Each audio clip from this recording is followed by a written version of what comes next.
Welcome to The Jump. I'm Rachel Nichols, joined by a few of the 2008 world champs from the Celtics, Kendrick Perkins from his home in Texas, and the finals MVP, Paul Pierce, is cooler than either one of us, Kendrick. He's in Las Vegas. We can only hope.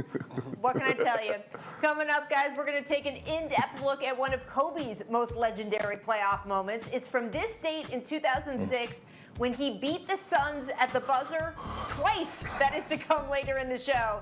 First, though, I don't know if any of you guys out there have heard, but apparently ESPN on Sunday nights is airing something called The Last Dance. No, it's true. We're going to show you a clip now. This is of Jordan's last game as a Bull at Madison Square Garden.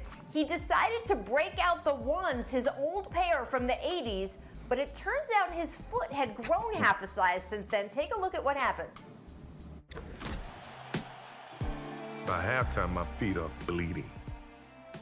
But I'm having a good game. I don't want to take them off. Michael. Oh, my goodness. A number of the players and even two of the officials are laughing. Michael Jordan now has 40 points. And only one guy has this level of artistry. Spinning in the lane for the slam.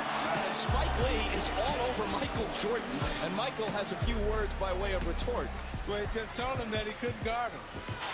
Right, see, he said, you can't guard me. You too little. Then he says, hey, you come out here. You come out. Spike said, I will, money.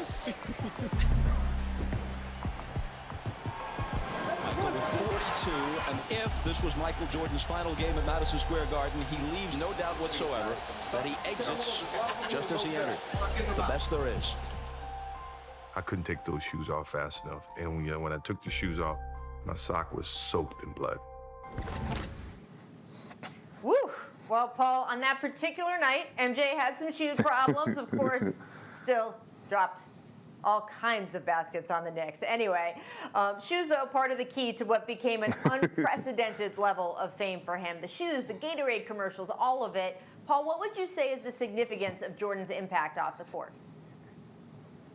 Oh, my gosh. You wouldn't even be able to believe. I mean, especially shoe game. I mean, he had me going to McDonald's more. I wanted to even work at McDonald's, but I'm going to tell you a story, especially with the shoes. Well, I remember being in 6th grade, and I remember selling candy for like at least 2 months so I can get a pair of the Air Jordan 4s. They were $100 at the time. I sold candy for like 50 cents, $1, and I wound up getting a pair. And I'm telling you, when you had a pair of Jordans in the early 90s, late 80s, you was the man. So I remember when I got those, man, I kept them clean. I had the toothbrush scrubbing them every day.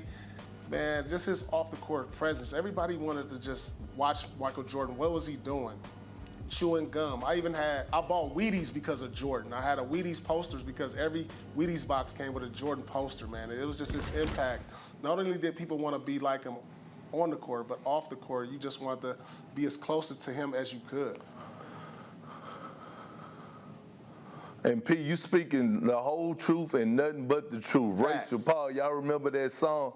If like I could Mike. be like Mike, I want to be like Mike. Right. Listen, no disrespect to all the greats before him, you know, that wore the Chuck Taylors, the Converse, Kevin McHale, Larry Bird, Isaiah Thomas, and Magic did that, Converse commercial.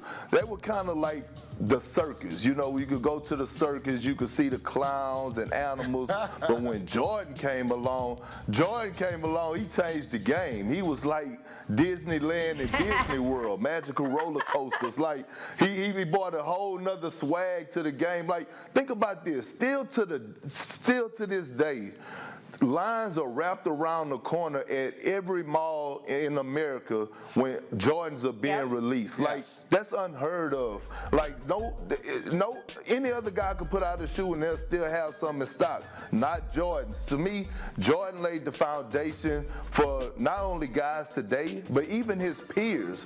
With no MJs, it wouldn't have signature shoes like Penny Hardaway's, Charles Barkley, Elijah Warren's, even Paul Pierce had a signature shoe.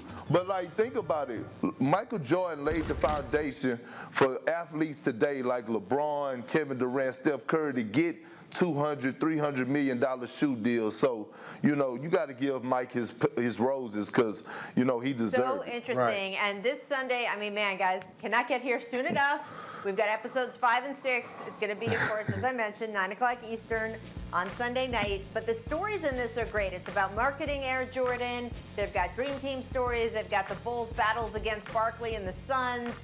All of that stuff is in there, and the cultural impact of Michael Jordan. And we'll be talking about that more in the days to come. ESPN and ESPN app have the uncensored version. Must be nice to be able to swear on ESPN. No one's let me do that. But ESPN2 has the edited for mature language version, just saying. Thanks for watching ESPN on YouTube. For live streaming sports and premium content, subscribe to ESPN+.